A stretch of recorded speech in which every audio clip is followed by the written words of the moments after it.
Bismillah, Assalamualaikum.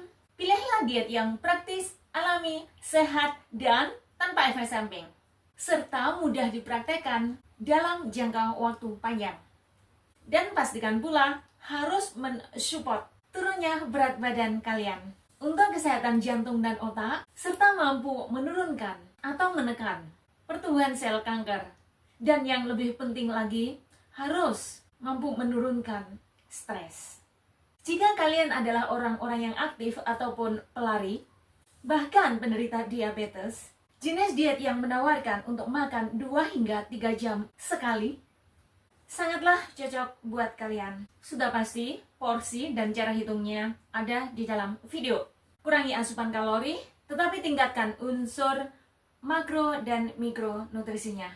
Makanlah secara teratur dan imbangi dengan olahraga adalah kunci utama suksesnya penurunan berat badan kalian. Tapi ingat, maksimal 4,5 kg saja dalam jangka waktu 6 bulan. Mengenai sebab dan akibatnya, simak informasi lengkapnya di video berikut.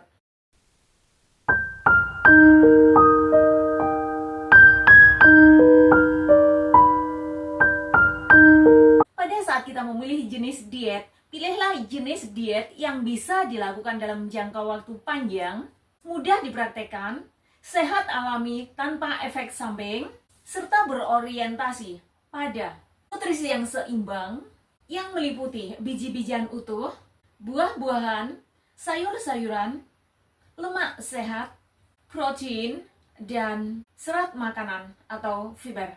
Hal lain yang harus diperhatikan adalah faktor keuntungan ataupun kerugian jenis diet tersebut terhadap kesehatan tubuh kita secara menyeluruh. Contohnya, 1. Apakah jenis diet tersebut mensupport keinginan kita untuk menurunkan berat badan kita atau tidak? 2. Mengenai jenis makanan yang ditawarkan dalam diet tersebut, apakah bisa mensupport kesehatan jantung dan otak kita? Karena kedua jenis organ tubuh kita ini benar-benar memiliki peran yang sangat vital dalam kesehatan tubuh kita, yang insya Allah akan saya jelaskan di topik video yang lain. 3. Dari diet yang kita pilih tadi, kira-kira bisa nggak menurunkan atau menekan resiko terjadinya pertumbuhan sel-sel kanker pada tubuh kita? 4. Kira-kira bisa nggak dari diet yang kita pilih tadi mensupport atau membantu menjaga keseimbangan level gula darah di dalam tubuh, yang merupakan tindakan preventif terhadap terjadinya penyakit diabetes di kemudian hari. Ini saya ambil contoh yang sangat mudah. Ada diet yang menawarkan pada kalian makan setiap 2 atau 3 jam sekali.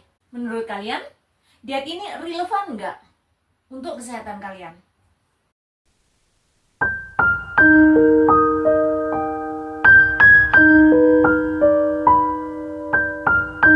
Jenis diet ini memiliki keuntungan dan kerugian buat kesehatan seseorang. Di antaranya, jika kalian saat ini adalah jika kalian pelari atau orang yang sangat aktif, diet ini mungkin sangat cocok untuk menjaga kesehatan, keseimbangan gula darah di dalam tubuh.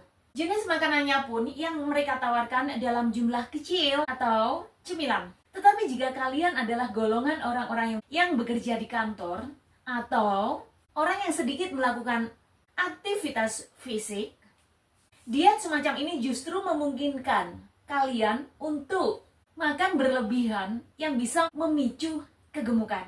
Kalau saya pribadi, insya Allah saya akan makan 3 kali sehari, tetapi dengan nutrisi yang seimbang. Kenapa hal ini saya lakukan? Jawabnya singkat. Saya hanya ingin sehat.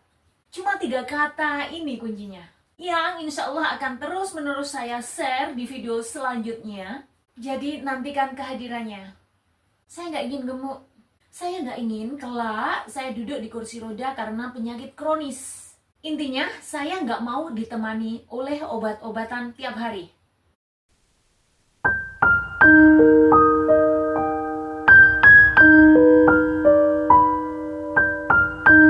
Bagi saya, sehat itu pilihan, tetapi tua itu pasti.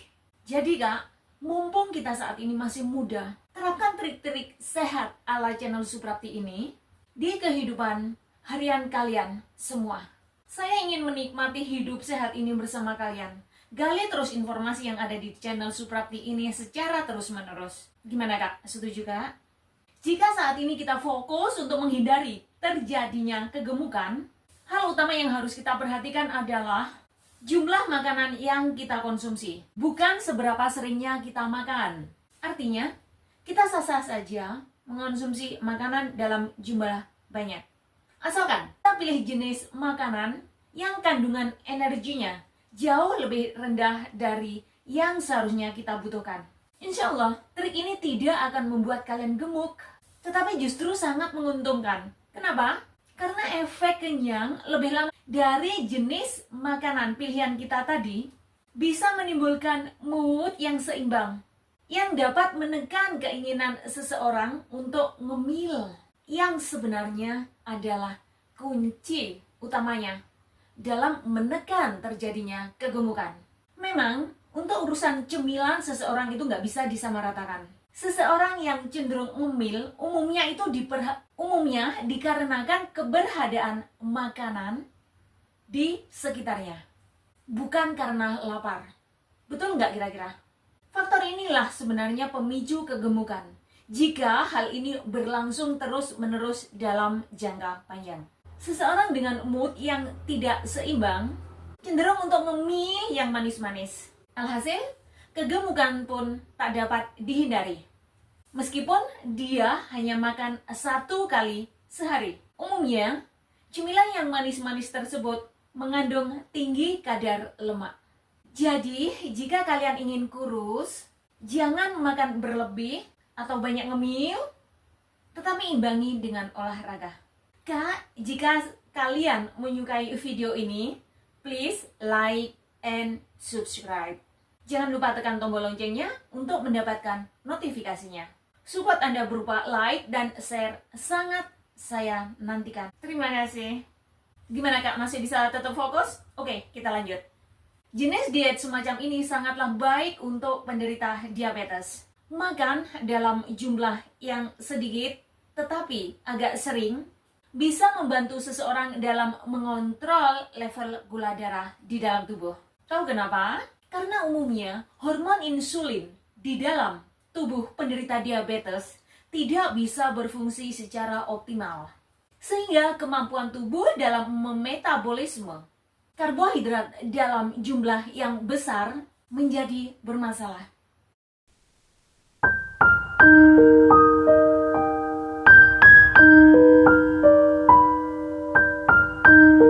Sebenarnya pada saat kita makan, proses pencernaan makanan itu mulai berlangsung.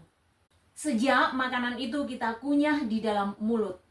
Dengan bantuan air liur dan kontraksi otot, melalui oesophagus, masuklah makanan tersebut ke dalam lambung. Dengan bantuan asam empedu ataupun cairan pankreas atau hormon insulin, karbohidrat, lemak, protein, mulailah dipecah yang dilanjutkan pada usus halus. Melalui dinding usus halus inilah proses penyerapan makanan dimulai, yang dilanjutkan penyebar luasannya ke dalam tubuh melalui aliran darah sesuai porsi kebutuhan dari masing-masing organ tubuh seseorang. Kelebihan energi akan disimpan dalam bentuk lemak yang bisa dimanfaatkan di kemudian hari. Jadi sudah kebayangkan Kak, seandainya penimbunan lemak ini berlangsung terus-menerus dan tidak diimbangi dengan olahraga, kegemukan pun pasti tidak bisa dihindari. Karena apa? Karena olahraga itu merupakan cara tercepat tubuh dalam membakar lemak. Sebenarnya, cara yang saya tawarkan dalam menurunkan berat badan ini sangatlah sederhana dan simpel sekali. Tapi agar goals kalian bisa berjalan dengan tepat dan cepat, lakukan perhitungan secara tepat pula. Di antaranya, 1. Hitung asupan harian kalori kalian. Ini nantinya akan sangat berhubungan sekali dengan pilihan jenis makanan yang kita pilih. Adapun cara yang bisa kalian gunakan adalah A.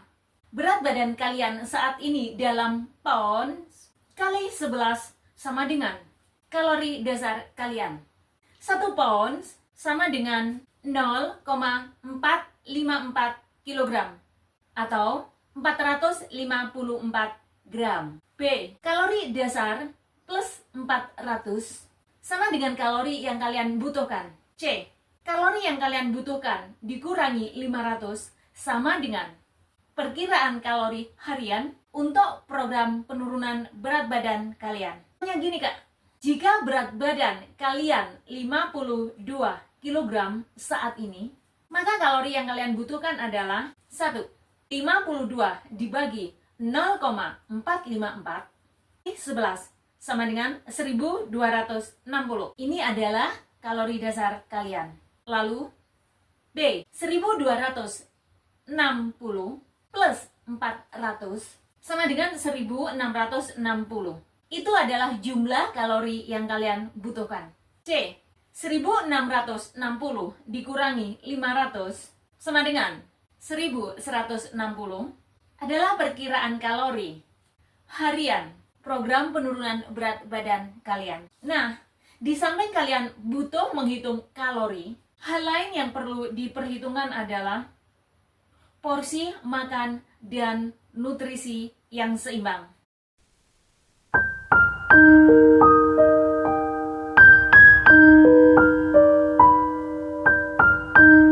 Mengenai porsi makan yang dibutuhkan, bisa kalian lihat di label makanannya. Sedangkan untuk kandungan nutrisinya, usahakan asupan harian kalian mengandung unsur makro dan mikronutrisi. Makronutrisi meliputi karbohidrat, protein, dan yang ketiganya sudah saya jelaskan di video sebelumnya. Sedangkan mikronutrisi yang meliputi vitamin, mineral, dan berbagai substansi lain, insya Allah secara bertahap akan saya jelaskan di video-video selanjutnya. Karena ini sangat banyak sekali, maka tunggu kehadirannya. Terima kasih. Jika kalian ada usulan ataupun pertanyaan, tulis di bawah. Hai hai hai, kalian masih bisa fokus semua kak? Baiklah, kita lanjut. Adapun untuk program penurunan berat badan yang sehat, hal-hal yang perlu diperhatikan adalah 1. Usahakan turunnya berat badan kalian tidak melebihi 4,5 kg dalam jangka waktu 6 bulan. Kenapa?